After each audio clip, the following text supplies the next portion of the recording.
আল্লাহ পাক রব্বুল আলামিন তিনি এই যে কোরআনে কারীমের মধ্যে যে আয়াত কারিমা তিনি নাজিল করেছেন, আমরা জানি এই মাসটা হলো জিলহজ মাস। এই জিলহজ মাস আল্লাহ পাক রব্বুল আলামিন তানার মেহমান হাজী সাহেবানগণ তারা হজের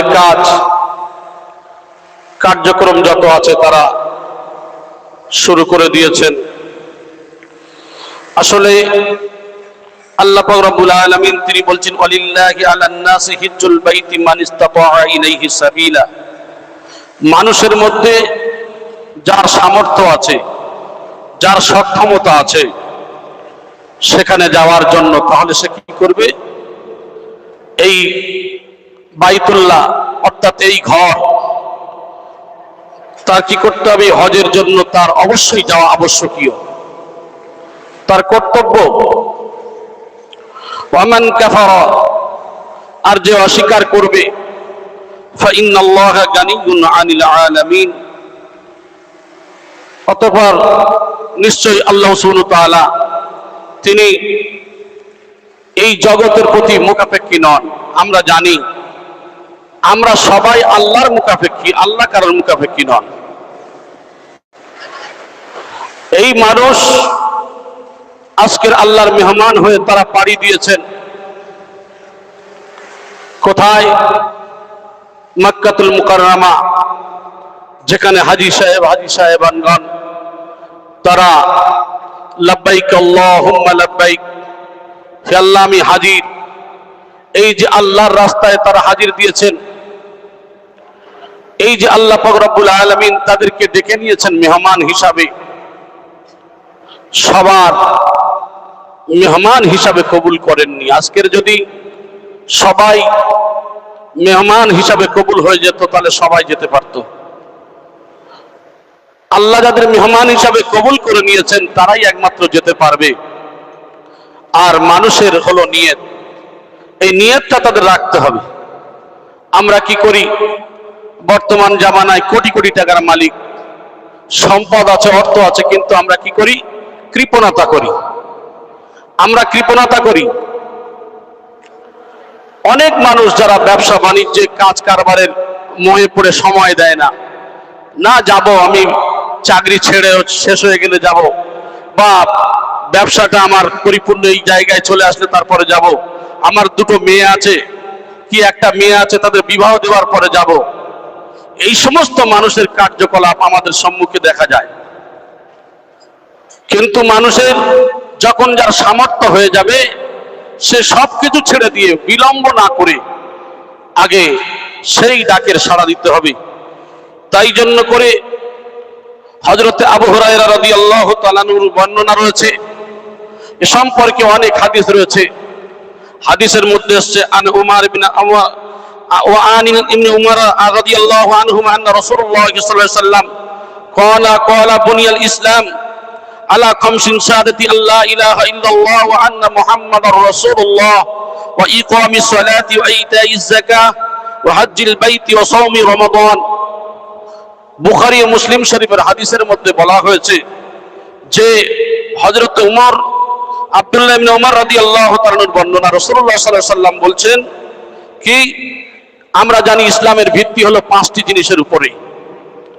5টা জিনিস ইসলামের ভিত্তি, মূল ভিত্তি। আমরা জানি এই যে যেমন এক একটা খুঁটি আমরা দেখতে পাচ্ছি, আমাদের উপরের যে প্লাইউডের যে ছাদ রয়েছে, এই ছাদের নিচে আমরা অনেকগুলি স্তম্ভ অর্থাৎ খুঁটি দেখতে পাচ্ছি। ঠিক ইসলামের কয়েকটি খুঁটি আছে, তার মধ্যে 1 নম্বর হলো ঈমান, অর্থাৎ এই সাক্ষ্য দেওয়া যে আল্লাহ ছাড়া কোনো ইলাহ নেই, আল্লাহ ছাড়া কোনো মাবুদ নেই, আর মুহাম্মদ সাল্লাল্লাহু আলাইহি ওয়াসাল্লাম আল্লাহর প্রেরিত মহাপুরুষ। এই যে 1 নম্বর সাক্ষ্য দেওয়া, আর এটাই আমাদের মধ্যে, আমরা যারা এখানে উপস্থিত আছি আমরা জানি যে একজন মুসলিম তার প্রথমেই শব্দটা সে শুধু মুখে নয় অন্তরে সে বিশ্বাস করে বলে এই জন্য করে সে এই সমস্ত মজলিস বা কোরআন হাদিসের কথা শোনে, অর্থাৎ তার মধ্যে ঈমান আছে। আর ঈমান আমরা বিশ্বাস করি বলে তাই আমরা এই সমস্ত কোরআন ও হাদিসের কথা শুনি বা তা সেই অনুযায়ী আমল করি, কিন্তু ঈমান মুহূর্তের মধ্যে আমাদের থেকে চলে যায়, মুহূর্তের মধ্যে ধ্বংস হয়ে যায়। সন্ধ্যাবেলা মানুষ ইমানদার থাকে, সকাল হলে ঈমান হারা হয়ে যায়, আবার সকালবেলা ঈমান থাকলে সন্ধ্যাবেলা ঈমান হারা হয়ে যায়। হাদিসের মধ্যে হচ্ছে ইসবিহু রাজুল মুমিনান ওয়া ইমসি কাফিরান ওয়া ইমসি মুমিনান ওয়া ইসবিহু কাফিরান। এই যে সকালবেলা ঈমান থাকলে সন্ধ্যাবেলায় যেমন ঈমান হারা হয়, আবার সকালবেলা ঈমান থাকলে সন্ধ্যাবেলা ঈমান হারা হয়ে যায়। কারণ ঈমানটা এমন একটা কঠিন, রাসূলুল্লাহ সাল্লাল্লাহু আলাইহি ওয়াসাল্লাম বলে গেছেন যে আখেরি জামানায় এমন একটা সময় আসবে যেদিন মানুষ কি করবে, একটা আগুন হাতে রাখা যত না কঠিন হবে তার থেকে ঈমান রাখা বড় কঠিন হবে। আজকের সেই সময় আমরা দেখতে পাচ্ছি যে ঈমানটা আমাদের মজবুত করে ধরে রাখতে হবে, ঈমান আমাদের থেকে যেন না ছুটে যায়। এই জন্য করে সুফি মুফতি আজম গাজী রহমাতুল্লাহ আলাইহি তিনি প্রত্যেক রবিবার এই কোরআনের মজলিস তিনি কায়েম করেছেন।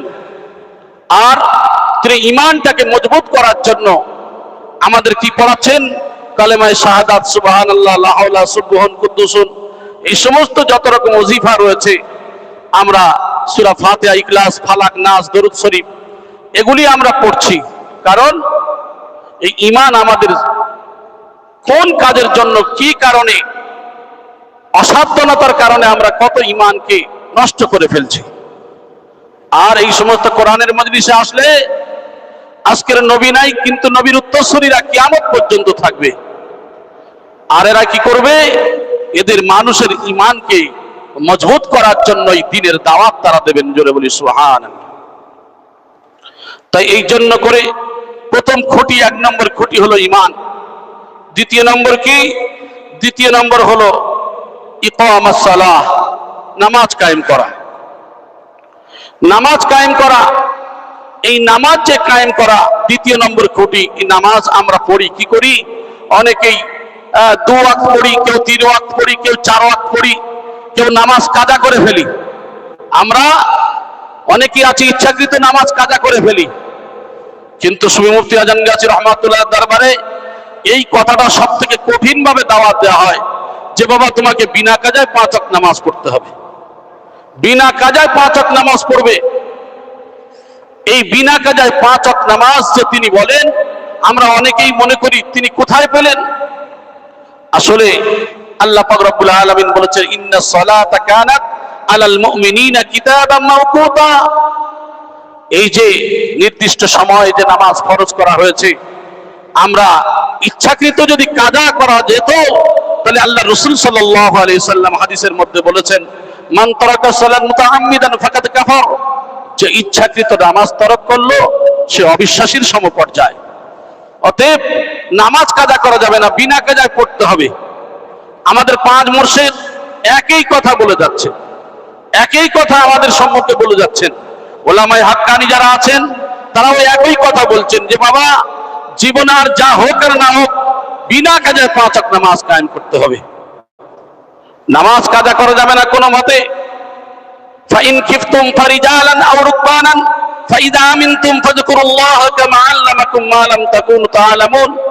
ফাইন খিফতুম, যদি তোমরা ভয় করো, ফারিজালান হাঁটা অবস্থায়, আও রুকবানান অথবা আরোহী অবস্থায়। তুমি ট্রেনে আছো, গাড়িতে আছো, বাসে আছো, প্লেনে আছো, যেখানেই থাকো না কেন কি করবে, নামাজ কায়েম করবে। রুকু সেজদা করতে পারো নাই, সমস্যা, চোখের মাধ্যমে, হাতের মাধ্যমে ইশারা দিয়ে আপনি নামাজ আদায় করেছেন। ফাইদা আমিনতুম, যখন আপনি স্থগিত হবেন, আরামদায়ক জায়গায় চলে আসবেন, বাড়িতে চলে আসবেন, ওই নামাজটাকে ধরে দেবেন।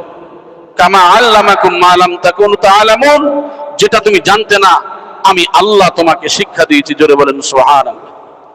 তাহলে নামাজ কোন অবস্থায় কাজা করা যাবে না। কামিল মুর্শিদগণ এই কথা বলেছেন কোথায়? এই যে রাসূলুল্লাহ সাল্লাল্লাহু আলাইহি ওয়াসাল্লাম হাদিসের মধ্যে বলেছেন যে নামাজ কায়েম করো। এই নামাজ প্রতিষ্ঠিত করার কথা বলা হয়েছে যে ইকামাস সালাহ, নামাজ কায়েম করো। অর্থাৎ এই নামাজ কায়েম করার কথা বলা হয়েছে। আর কামেল মুর্শিদ এই হাদিসকে নিয়ে আমাদের সম্মুখে আমল করিয়ে দেখাচ্ছেন যে বাবা বিনা কাজায় 5 ওয়াক্ত নামাজ পড়বে। তুমি যেখানেই থাকো না কেন একটা পবিত্র মাটি রেখে দেবে, আর মাটি দিয়ে কি করবে, যদি পানি না পাও, পানির যদি কোনো সমস্যা থাকে, এই মাটি দ্বারা তায়াম্মুম করে নিয়ে, আর তুমি কি করবে, ওই মাটি দ্বারা তায়াম্মুম করে নিয়ে তোমার ইশারায় হলেও নামাজটা আদায় করে দেবে। সুবহানাল্লাহ। যখন তুমি বাড়িতে চলে আসবে নামাজটাকে ধরে দেবে। তাহলে ইসলামের খুঁটি যদি মজবুত থাকে, ইসলাম শক্ত থাকবে। আর যদি আমরা এই খুঁটিগুলোকে নষ্ট করে ফেলি, যেমন এই যে খুঁটি যদি ঠিক না থাকে, তাহলে যেমন ঘর দাঁড়ানো সম্ভব নয়, ঠিক ইসলাম ঠিক আমরাই যদি এইভাবে যদি নষ্ট করে ফেলি, তাহলে ইসলামকে আমরাই ক্ষতি করলাম। তাই রাসূলুল্লাহ সাল্লাল্লাহু আলাইহি ওয়াসাল্লাম তিনি বলেছেন যে নামাজ কায়েম করো। নম্বর 3, যাকাত প্রদান করো। ওয়া ইতাইজ যাকাত, যাকাত প্রদান করো। অতএব এই যাকাত দিতে হবে। যাকাতের ব্যাপারে আমাদের মুর্শিদগণ বলে গেছেন, আর মওজুদ মাস্টার সাহেব উদ্দিন হোসেন হুজুর কিবলা দামাত বরকাতুহু মাদাজুল আলিয়া, তিনি রমজান মাস আসলেই এই বয়ান তো বারবার করেন, আমাদের আলেমরাও করেন, যে যাকাতের বিষয়ে সচেষ্ট হতে হবে। আমরা কি করি, যাকাতের বিষয়ে আমরা এমন কাপড় দিই যে কাপড় মানুষ পরতে পারে না, বা যাকাত আমরা সঠিক হিসাব করে বার করি না। অনেকেই যাকাতকে কিভাবে ফাঁকি দেওয়া যায় সেই চিন্তা ভাবনা করে বিভিন্ন যুক্তি পরামর্শ বার করি কিভাবে ফাঁকি দেওয়া যায়। আপনার যদি 1 লক্ষ টাকা কারোর কাছে আপনি ধার দিয়ে থাকেন, ওই টাকার পর্যন্ত যাকাত আপনাকে দিতে হবে। আমরা চিন্তা করি যে মানুষের তো আমি ধার দিয়েছি, তাহলে আমি এই টাকার যাকাত দেব কেন? এই জন্য করে যাকাতের প্রতি আমাদের সচেষ্ট হতে হবে। এগুলি ইসলামের এক একটা খুঁটি। আর কি, আমাদের বাইতুল্লাহ হজ করতে হবে। অর্থাৎ এই হাজী সাহেবরা যে হজে গিয়েছেন, এই বাইতুল্লাহ হজ, অতএব এই হজ হলো ইসলামের একটা খুঁটি। কারা করবে? সাহেবে নেশাব, যারা অর্থশালী বিত্তশালী ব্যক্তি, এই সমস্ত ব্যক্তি যারা ওই যাওয়ার সামর্থ্য রাখে, এই সমস্ত ব্যক্তিরা তারা হজ করবেন। হজ করা অবশ্যই যাদের উপরে ফরজ তারা হজ করবে, এর থেকে কৃপণতা করার কোনো সুযোগ নাই।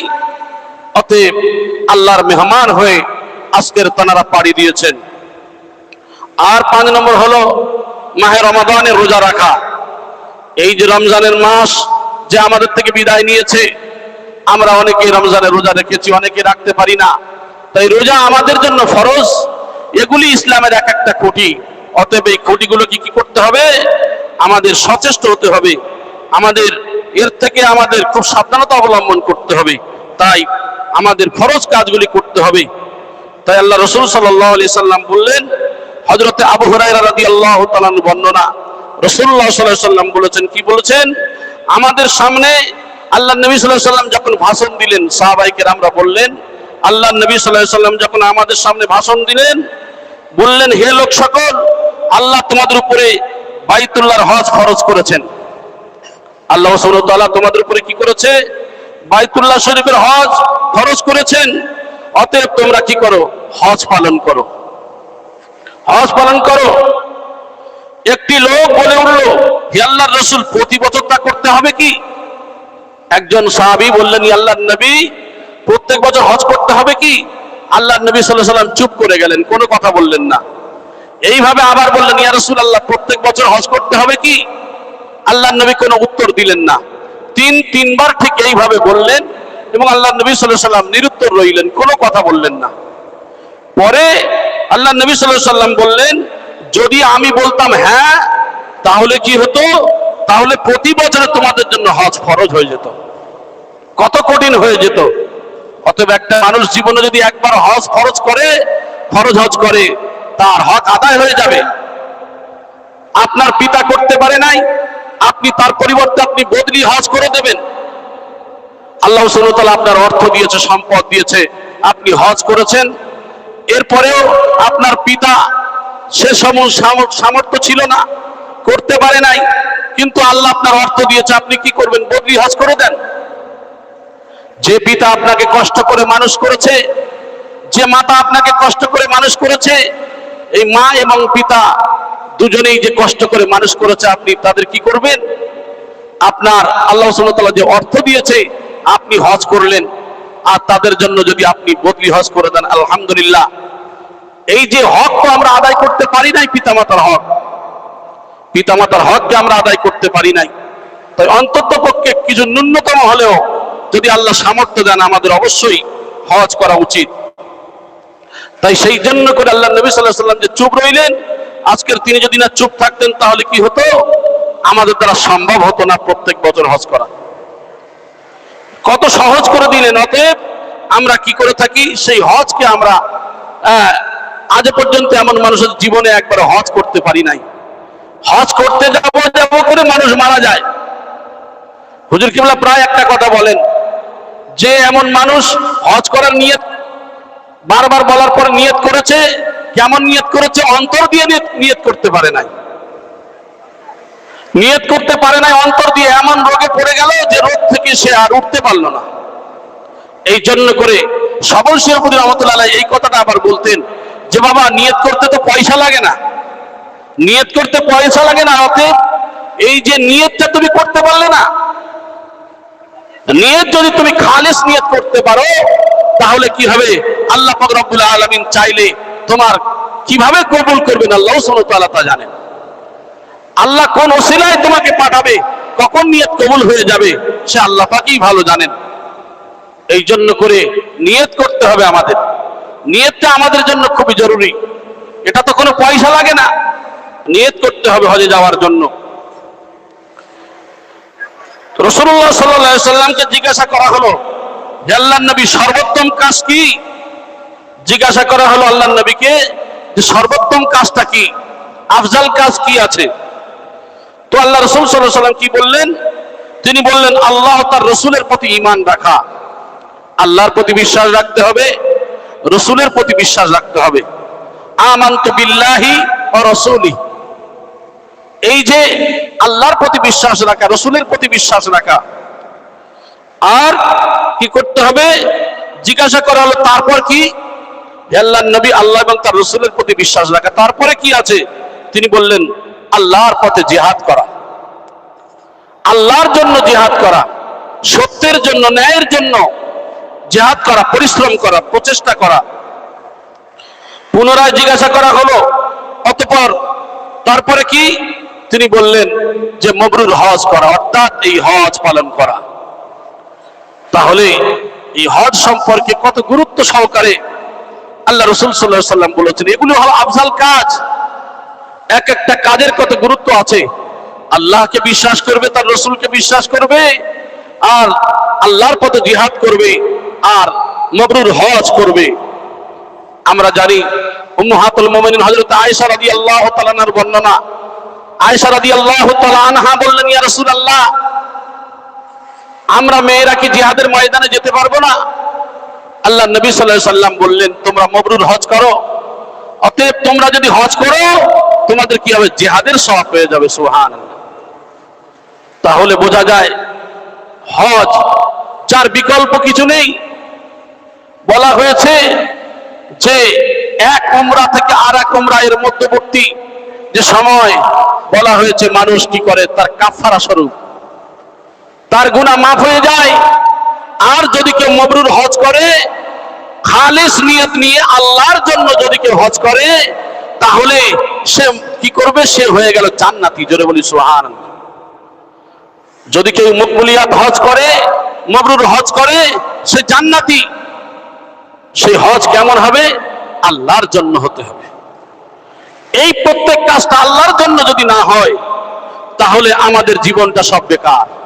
প্রত্যেক কাজ, আপনি যে এখানে এসেছেন নিয়ত নিয়ে এসেছেন, খালিস নিয়ত যে কোরআন হাদিসের কথা শোনার পরে জীবনে আমল করব, আমার জীবনকে পরিবর্তন করব, আমি বিনা কাজে 5 ওয়াক্ত নামাজ কায়েম করব, আমি কোরআনের ওজিফা করব, রিজকে হালাল খাবো, সাধ্যমতো তাকওয়া পরহেজগারি করব, মানুষের প্রতি আমি হিংসা বিদ্বেষ রাখবো না।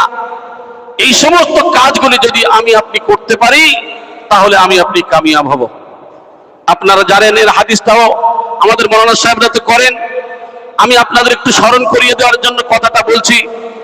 আল্লাহর নবী সাল্লাল্লাহু আলাইহি সাল্লাম তার সঙ্গে হযরত যায়েদ রাদিয়াল্লাহু তাআলা বসে রয়েছেন, আনাস রাদিয়াল্লাহু তাআলা বসে রয়েছেন, আর আল্লাহর নবী সাল্লাল্লাহু আলাইহি সাল্লাম বলছেন ওই ব্যক্তি জান্নাতি। কিছুক্ষণ পরে যে ব্যক্তিটা আগমন করবে ব্যক্তিটা জান্নাতি।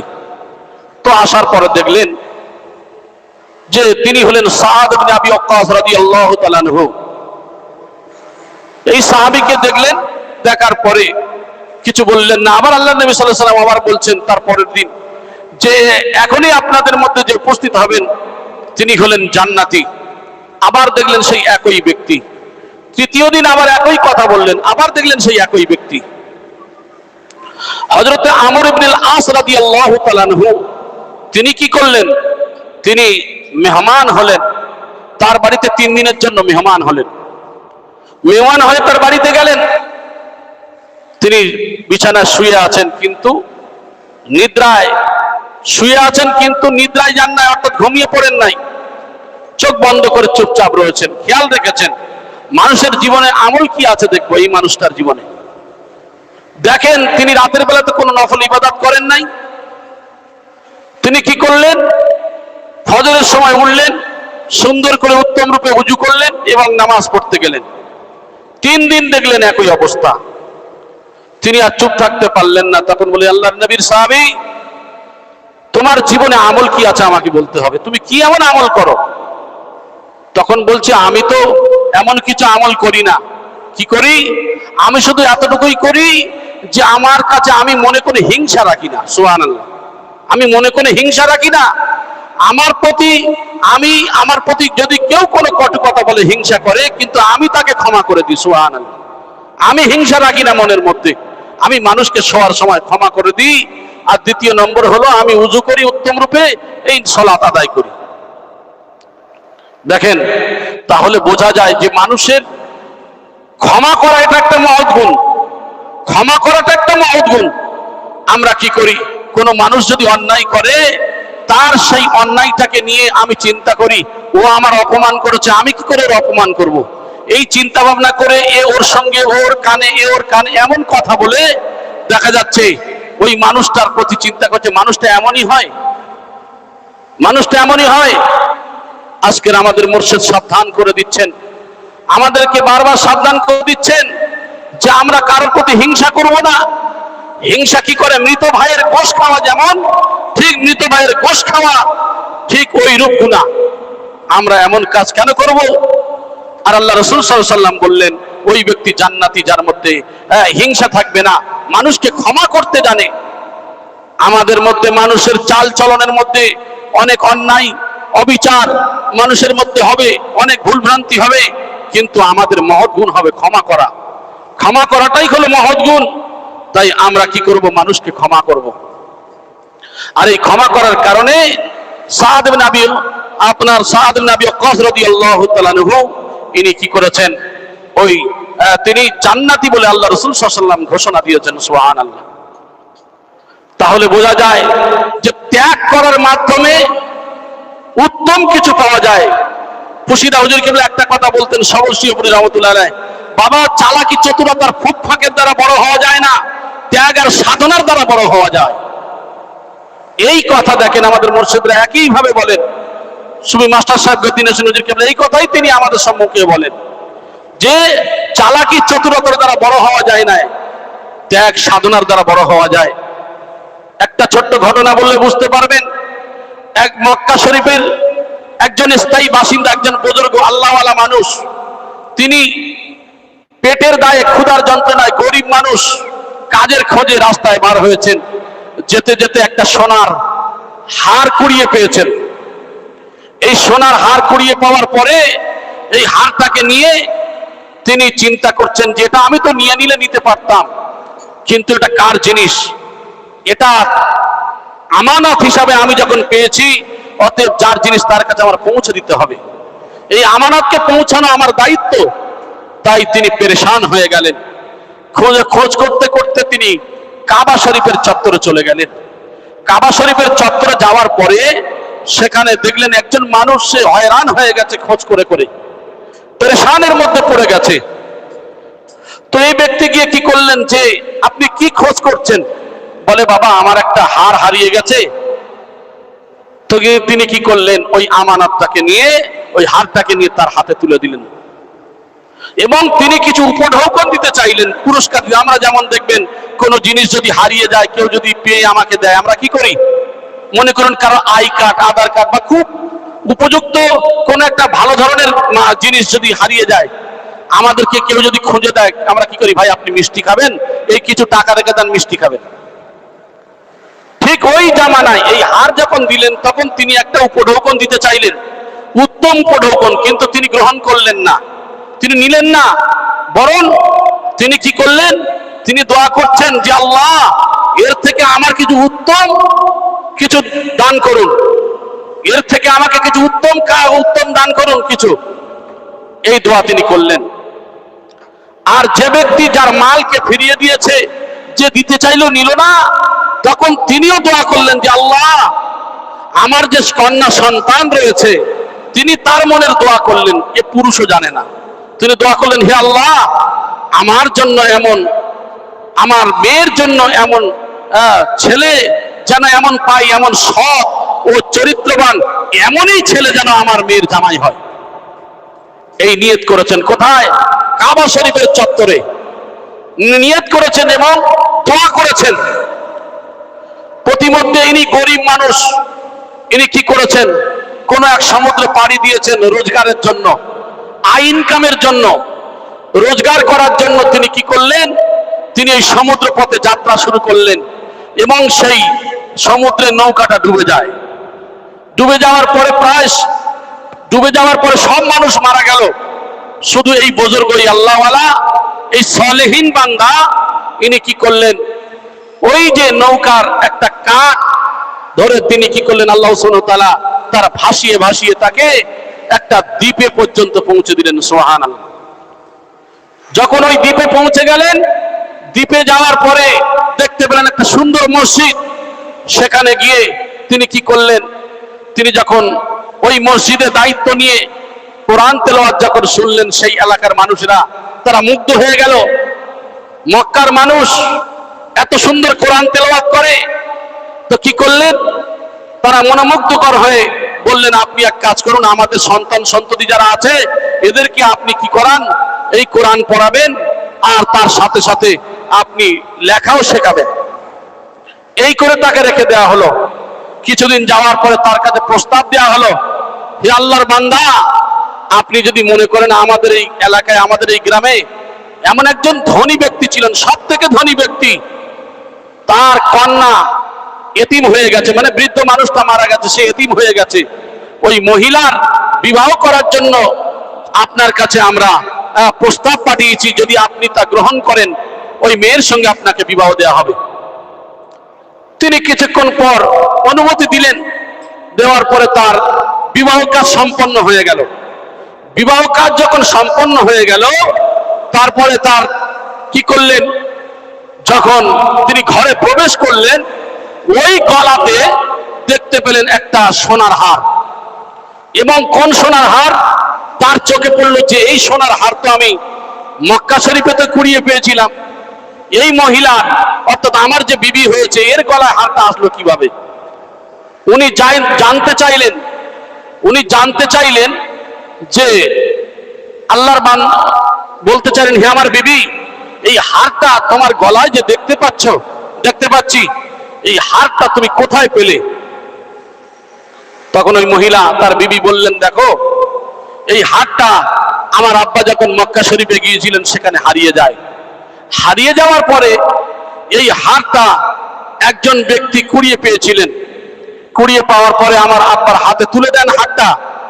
এই সোনার হার তুলে দেওয়ার পরে আমার পিতা কি করেছেন? কিছু উপঢৌকন দিতে চেয়েছেন, কিন্তু নেননি তিনি। আমার আব্বা দোয়া করেছিলেন যে আল্লাহ, আমার মেয়ের জন্য যদি ওই ছেলেই যদি আমার মেয়ের স্বামী হতো, আমি খুশি হতাম। এইভাবে তিনি দোয়া করে আমার আব্বা কিছুদিন হয়েছে তিনি দুনিয়া থেকে বিদায় নিয়েছেন। এই যুবক, এই আল্লাহওয়ালা, এই সালেহীন ব্যক্তি, তার চোখ থেকে ঝরঝর করে পানি পড়ছে। ঝরঝর করে যখন চোখ থেকে পানি পড়ছে, তখন বলছে, হে আমার বিবি, আমি হলাম সেই ব্যক্তি যে তোমার আব্বার কুড়িয়ে পাওয়া হাতটা আমি হাতেই তুলে দিয়েছিলাম। তোমার আব্বার দোয়া আল্লাহর দরবারে কবুল হয়ে গেছে। সুবহানাল্লাহ। তো এই ত্যাগ সাধনার দ্বারা বড় হওয়া যায়। আমি যে উদাহরণটা দিচ্ছি, আমার কামেল মুর্শিদ যে বলে গেছেন যে ত্যাগ করেছেন কি? ত্যাগ করেছেন তখন নফসকে কন্ট্রোল করেছেন, তিনি উপঢৌকন নেননি বা হারটাকে নিয়ে নেননি। তিনি তো নিয়ে নিতে পারতেন না, যার মাল তাকে ফিরিয়ে দিয়েছেন। ফিরিয়ে দেওয়ার পরে তিনি তার থেকে কোনো উপঢৌকন নেননি, বরং তার ওই ত্যাগ করার কারণে, সলেহীন সত্যবাদীর উপরে থাকার কারণে, সাচ্চা থাকার কারণে আল্লাহ সুবহানাহু ওয়া তাআলা তার কি করলেন? ওই ধনীর দুলালির বাড়িতে তার শাদী হয়ে গেল। সুবহানাল্লাহ। তার যে খাওয়ার কষ্ট, তিনি কি করেছেন? আল্লাহর জন্য সুফে দিয়েছিলেন। আর আল্লাহর জন্য সুফে দেওয়ার কারণে আল্লাহ সুবহানাহু ওয়া তাআলা তার উত্তম জাযা দান করেছেন। সুবহানাল্লাহ। আল্লাহ বলছেন, ওয়া মাইয়াত্তাকিল্লাহ ইয়াজআল লাহু মাখরাজা ওয়া ইয়ারযুকুহু মিন হাইসু লা ইয়াহতাসিব। আল্লাহ বলছেন, আল্লাহকে ভয় করো। ওয়া মাইয়াত্তাকিল্লাহ, আমি আল্লাহ, আমারে ভয় করো। করলে কি হবে? আল্লাহ বলছেন, তোমাদের যত রকম সমস্যা আছে আমি সব সমাধান করে দেব। সুবহানাল্লাহ।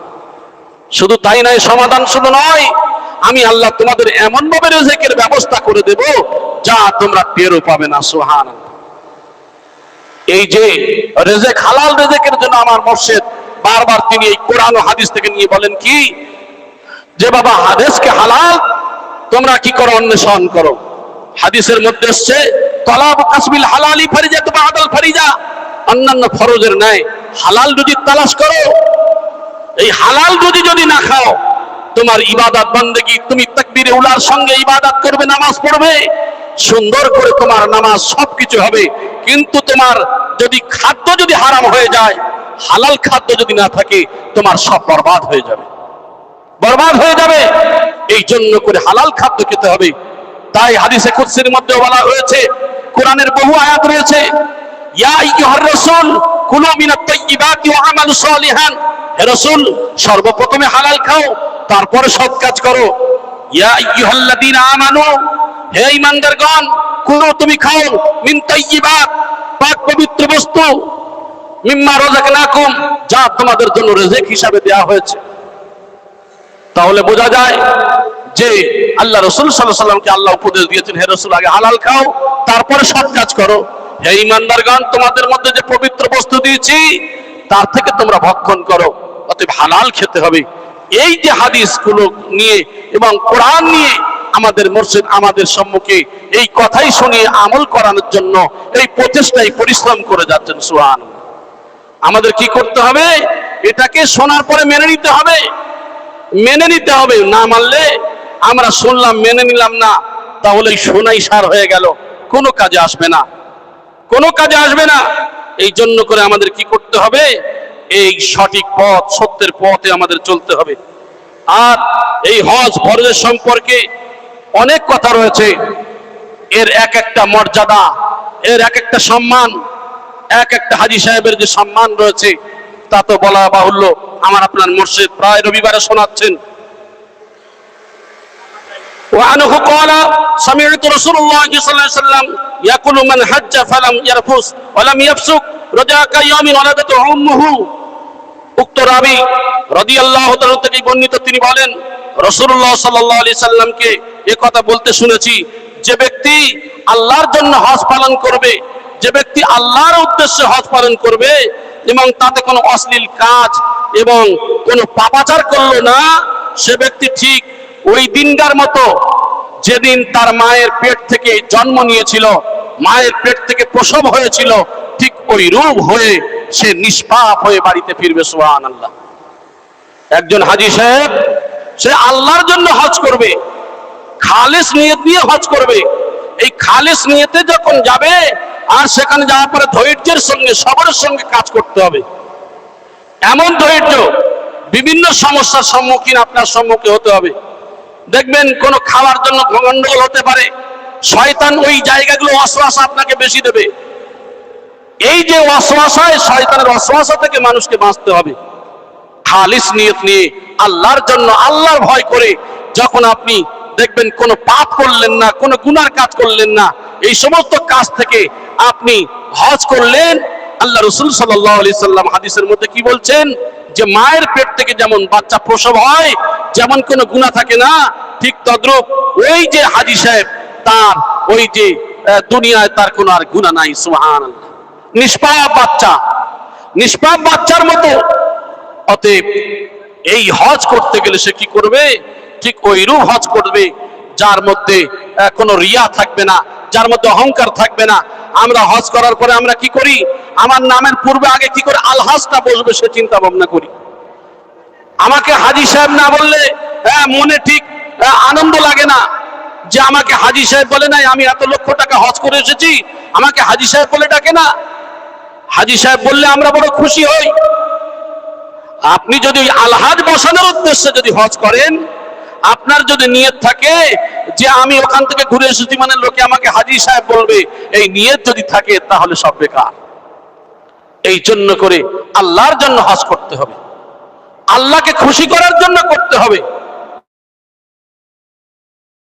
এই জন্য করে এদিকে খেয়াল রাখতে হবে।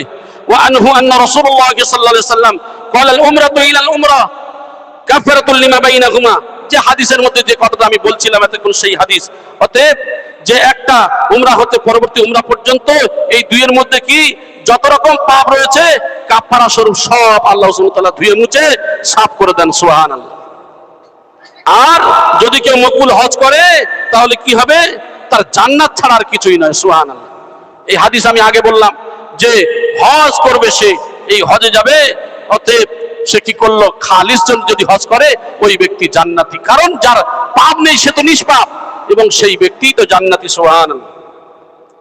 উমর রাদিয়াল্লাহু তাআলার বর্ণনা, রাসূলুল্লাহ সাল্লাল্লাহু আলাইহি ওয়াসাল্লাম বলেছেন, পবিত্র কাবার দিকে স্বগৃহ থেকে তোমার বের হওয়াতে তোমার সওয়ারির প্রত্যেক পদক্ষেপের বিনিময়ে আল্লাহ সুবহানাহু ওয়া তাআলা একটি করে সওয়াব লিপিবদ্ধ করেন। সুবহানাল্লাহ। আপনি নিয়ত করেছেন, নিয়ত করে এক একটা কদম যে আপনার পড়বে এক একটা করে সওয়াব আমার আপনার রব্বুল আলামিন ওই হাজী সাহেবের নেক আমলের মধ্যে তার গণ্য করা হবে। সুবহানাল্লাহ। যে যে উটের পিঠে যাক, হেঁটে যাক, যদি কেউ প্লেনে যাক, যে অবস্থায় যাক না কেন, তার প্রত্যেক পদক্ষেপে পদক্ষেপে কি হবে? একটা করে নেকি লেখা হবে। সুবহানাল্লাহ। এবং একটি পাপ তার কি করে দেওয়া হবে? ঝরিয়ে দেওয়া হবে। একটি পাপ গুনাহ তার গুনাহকে ঝরিয়ে দেওয়া হবে। যেমন সে নিয়ত করার পরে যখন গেল তার একটা করে নেকি হবে আর একটা করে পাপ তার কি হয়ে যাবে? ধুয়ে মুছে সাফ হয়ে যাবে। সুবহানাল্লাহ। হাজী সাহেবদের মর্তবা কত! আমরা অনেকে গরিব মানুষ হজ করতে পারি নাই, কিন্তু হাজী সাহেবদের তাজিম তো করতে পারবো। হাজী সাহেব যারা আসেন তাদের তো তাজিম করতে পারবো। এই জন্য করে তুমি আলেম হতে পারো নাই, তুমি একজন আলেমের সংস্পর্শে যাও। তুমি আলেম হতে পারো না, তুমি আলেমকে ভালোবাসো, আলেমের সঙ্গী হয়ে যাও, আলেমকে জামাই বানাও, আলেমকে শ্বশুর বানাও। এসব হাদিসের মধ্যে এসছে অনেক কথা। ঠিক তদ্রূপ যে আমাদের কি করতে হবে? আলেমের মর্যাদা, আলেমের সম্মান দেওয়া হয়েছে। তো আমরা সেই যে নায়েবে রাসূল সুবহানুল্লাহ আজান গাজী রাহমাতুল্লাহ আলাইহির দরবারে এসেছি, ইনি কে? ইনি হলেন সেই আলেম। তাকে আমরা ভালোবাসি, আল্লাহর জন্য ভালোবাসি। আমাদের মুর্শিদগণকে আমরা ভালোবাসি, আল্লাহর জন্য ভালোবাসি। আর তানারা কি করেন? তাদের জীবনের সবকিছু আল্লাহর জন্য উজাড় করে দিয়ে, আল্লাহর জন্য জীবন কুরবানি করে দিয়ে, বিশ্ব মানবের কল্যাণের জন্য আজকের তাদের সবকিছু ছেড়ে দিয়ে বিশ্ব মানব জাতিকে জাহান্নাম থেকে কিভাবে জান্নাতি করা যায়, সেই জান্নাতের পথ দেখানো যায়, এই মেহনত করে যাচ্ছেন। জোরে বলি সুবহানাল্লাহ। আমরা ওলি আল্লাহদের কাছে কেন আসবো? মুর্শিদের দরবারে কেন আসবো? আল্লাহ পাক রব্বুল আলামিন বলেছেন, আল্লাযীনা আনআমা আল্লাহু আলাইহিম মিনান নাবিয়্যিন ওয়াস সিদ্দিকিন ওয়াশ শুহাদাই ওয়াস সালিহিন। সূরা নিসার 59 নম্বর আয়াতের মধ্যে আল্লাহ কি বলছেন? যে আমরা জানি যে এই যে সিরাতুল মুস্তাকিমের পথ পেতে গেলে, সত্যের পথ, আমরা কাকে ফলো করব? তারাই হলো নবিয়্যিন, তারাই হলো নবী, তারাই হলো শহীদ, তারাই হলো সিদ্দিক, তারাই হলো সালেহীন, আল্লাহওয়ালা। এই সমস্ত বুজুর্গানে দিন, এই সমস্ত ব্যক্তিদেরকে ফলো করতে হবে। সালেহীন কারা? এই সমস্ত বুজুর্গ আল্লাহওয়ালা কামেল মুর্শিদগণ। ইয়া আইয়ুহাল্লাযীনা আমানু, হে ঈমানদার বান্দাগণ, তাকুল্লাহ, আল্লাহকে ভয় করো, ওয়া কুনু মা'আস সাদিকিন, আর সত্যবাদীদের সঙ্গ লাভ করো। সত্যবাদী কারা? এই সমস্ত যারা রাসূলুল্লাহ সাল্লাল্লাহু আলাইহি ওয়াসাল্লামের তরিকা অনুযায়ী চলে, এই কামেলিন আউলিয়ায়ে কামেলিন গঞ্জরে বলি সুবহানাল্লাহ। আমরা তাদের পথ অনুকরণ করব কেন? আমরা দেখব যে হাদিস কোরআন যে আমল করতে বলছেন হাদিস কোরআন অনুযায়ী, এই কামেলিনগণ আমাদের সেই কথা বলছেন কিনা। কামেল ওলি আল্লাহ সেই পথে পরিচালিত করছেন। আজকের দেখেন যে দরবারে আমরা এসেছি, যেখানে নামাজ কাজা করা যাবে না, যেখানে হালাল রুজি খেতে হবে, সাধ্যমতো তাকওয়া পরহেজগারি করবে, কোরআন তারা কি করবে, কোরআনের ওজিফা আমল করবে, অর্থাৎ কোরআনের হক। একজন সাধারণ নগণ্য পীর ভাই কিছু বোঝে না, প্রত্যেকদিন কোরআনের হকটা অন্তত আদায় করছে, জোরে বলি সুবহানাল্লাহ। আর তারপরেও কামেল মুর্শিদ আমাদেরকে হুকুম করছেন, বাবা কোরআন পড়তে হবে। কোরআনকে, কোরআন হলো শ্রেষ্ঠ বাণী, এই কোরআন শ্রেষ্ঠ বাণী। তোমার মৃত্যুর পূর্ব পর্যন্ত তুমি কি করবে, এই শিক্ষা করতে হবে, এই শিক্ষা করতে হবে। উতলুবুল ইলমা মিনাল মাহদি ইলাল লাহদি, দোলনা থেকে কবর পর্যন্ত এই শিক্ষা অর্জন আমাদের করতে হবে। আমরা যে মায়ের কোল থেকে যে পড়েছি, বৃদ্ধ হওয়া পর্যন্ত শিক্ষার কোনো শেষ নেই, শিক্ষার কোনো শেষ নেই। একজন আল্লাহওয়ালার কথা শুনেছেন যে আল্লাহওয়ালা মানুষটা মরে যাওয়ার পরে দাফন করার মতো কেউ নেই। তো অন্য দেশ থেকে একজন যাচ্ছিলেন, তিনি কোনো এক জরুরি কাজের জন্য তাকে কি করলেন, দাফন দেওয়ার জন্য, অনেক লম্বা ঘটনা আমি ছোট্ট করে বলি, দাফন দেওয়ার ব্যবস্থা করলেন এবং তার জরুরি কাগজপত্র কবরের মধ্যে পড়ে গেছে, সে জানে না। পরবর্তীতে তার যখন পৌঁছানোর গন্তব্যস্থলে পৌঁছালেন, হঠাৎ কাগজের যখন চাহিদা হলো, চিন্তা করলেন কি করা যায়, নিশ্চয়ই আমার ওই কবরের মধ্যে কাগজ পড়ে গেছে। ওই গ্রামে আসলেন, গ্রামে আসার পরে তিনি বললেন যে আমার যে কাগজটা পড়ে গেছে মনে হয় কবরের মধ্যে, আমার তো খুব জরুরি কাগজ। ঠিক আছে, তা কবরটা আবার একটু সামান্য খোঁড়া হলো, তো দেখতে পেলেন যে এই কবরের মধ্যে কি সুন্দর ফুলের বাগানের মধ্যে শান্তিময় জায়গার মধ্যে শুয়ে রয়েছে। সুবহানাল্লাহ। তার বাড়ির লোকেদের জিজ্ঞাসা করা হলো এনার জীবনের আমল কি ছিল, যে আমলের কারণে তার কবরটা ফুলের বাগান হয়ে গেছে। তখন তার স্ত্রী বললেন যে ওই তাগের উপর একটা কি যেন রয়েছে, প্রত্যেকদিন গোসল করার পরে এসে উনি ওই যে কিতাবটা রয়েছে ওর উপর সবসময় হাত বুলাতেন আর বলতেন আল্লাহ তুমি যা বলেছো সত্য বলেছো, আল্লাহ তুমি যা বলেছো সত্য বলেছো, এইটুকুই তিনি সবসময় করতেন। তো তিনি খুলে দেখলেন যে কোরআন, আল্লাহর কোরআন, যে কোরআন এমন মর্যাদা, এমন ভালোবাসা, এমন দিলের টান দিয়ে যে হুজুর পরে প্রত্যেকদিন কোরআন খুলে তার নিচে আঙ্গুল ঘষতে ঘষতে কোরআনের এক একটা আয়াতের নিচে লাল লাল দাগ হয়ে গেছে। সুবহানাল্লাহ। কি মহব্বত, দিলের মহব্বত, অন্তরের মহব্বত। এই করার কারণে কি হলো, মানুষটাকে আল্লাহ সুবহানাহু ওয়া তাআলা তার ফুলের বাগানে শুইয়ে দিয়েছেন। সুবহানাল্লাহ। তাই বলছেন আল্লাহ পাক রব্বুল আলামিন কি বলছেন, ইয়া আইয়ুতুহান নাফসুল মুতমাইন্না ইরজিই ইলা রাব্বিকি রাদিয়াতাম মারদিয়া ফাদখুলি ফি ইবাদি ওয়াদখুলি জান্নাতি।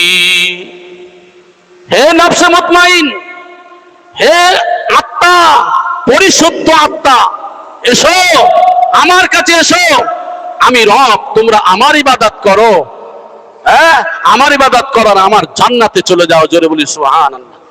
আমাদের কেমন নফস বানাতে হবে, নফসে মুতমাইন হতে হবে। নফসে মুতমাইন কারা? নবী রাসূল, সাহাবায়ে কেরাম, তাবেঈন, আইম্মায়ে মুজতাহিদিন, আউলিয়ায়ে কেরামদের দিকে লক্ষ্য করে দেখি যাদের নফস ওই দিলটা আল্লাহর জন্য সঁপে দিয়েছেন। সুবহানাল্লাহ। আল্লাহর জন্য জীবন কুরবানি করে দিয়েছেন, আল্লাহর জন্য জীবনকে উজাড় করে দিয়েছেন, আজকের সবকিছু ছেড়ে দিয়ে বিশ্ব মানবের কল্যাণের জন্য জীবন উৎসর্গ করে দিয়েছেন। সুবহানাল্লাহ। সেই কামেল ওলি আল্লাহ আমরা আমাদের সম্মুখে দেখছি। অতএব আমরা কি করি, এই যে তানারা যে আমল করছেন বা করাচ্ছেন, এই আমল অনুযায়ী আমাদের জীবনটা কতটুকু গড়তে পারছি, কতটুকু আমাদের জীবন গড়তে পারছি। একটা কোরআনের মর্যাদা দিয়ে, কোরআনকে ভালোবাসার কারণে যদি একজন মানুষ জান্নাতে যেতে পারে, ঠিক তদ্রূপ আমরা কি করতে পারি, এই কোরআন আমরা অবশ্যই শ্রেষ্ঠ কিতাব, এই কোরআনের বাণী আমাদের অবশ্যই পড়তে হবে। এই কোরআনকে নিয়ে আমাদের কি করতে হবে, ভালোবাসা রাখতে হবে এবং পড়তে হবে বেশি বেশি। কোরআন পৃথিবীতে সব থেকে যে বাণী পড়া হয় তার নাম হলো কোরআন। তাই বলা হলো যে কোরআন পড়তে হবে। আর কি করলেন, এই সমস্ত যে আল্লাহর মেহমানরা তারা কি করেন? আল্লাহর জন্য সবকিছু করেন। তাই এই সমস্ত হাজী সাহেব তারা যখন নিয়ত করার পরে বার হয়ে যায়, এক একটা কদম এক একটা করে সওয়াব হয়, আর তাদের কি হয়ে যায়? তাদের এক একটা করে গুনাহ তাদেরকে মুছে ফেলা হয়। সুবহানাল্লাহ। এবং তাদেরকে অর্থাৎ হাজীদেরকে নিয়ে ফেরেশতাদের কাছে নিয়ে আল্লাহ কি করেন? গর্ব করেন।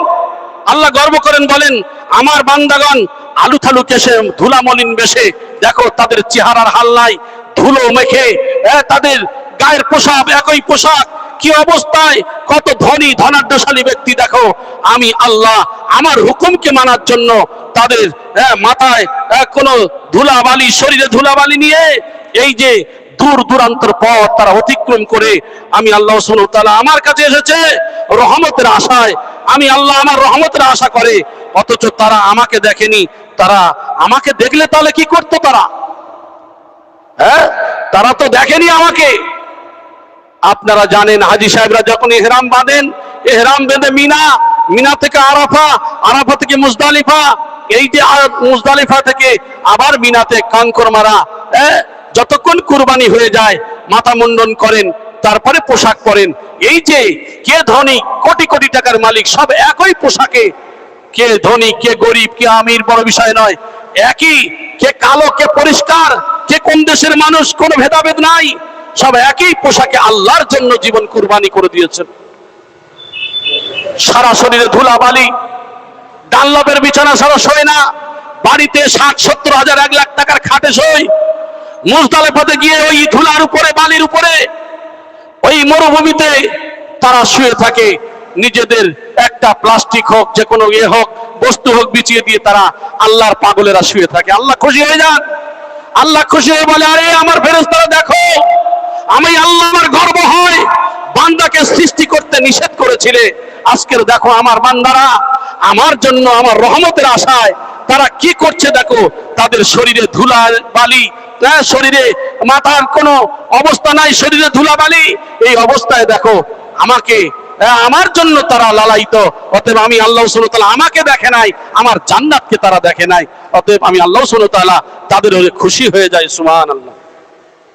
সুতরাং তোমার যদি বালির পাহাড় অথবা পৃথিবীর বয়স অথবা আকাশের বৃষ্টি পরিমাণ গুনাহ থাকে, বালি যেমন গোনা যায় না, বালির পাহাড় হয়, আর বৃষ্টির ফোঁটা যেমন গোনা যায় না, বৃষ্টি চলছে অনবরত অনবরত চলছে, আর এই পৃথিবীর বয়স যেমন আমরা গণনা করতে পারি না, ঠিক তদ্রূপ এই বৃষ্টি পরিমাণ গুনাহ থাকে, আল্লাহ তা ধৌত করে দেবেন। সুবহানাল্লাহ।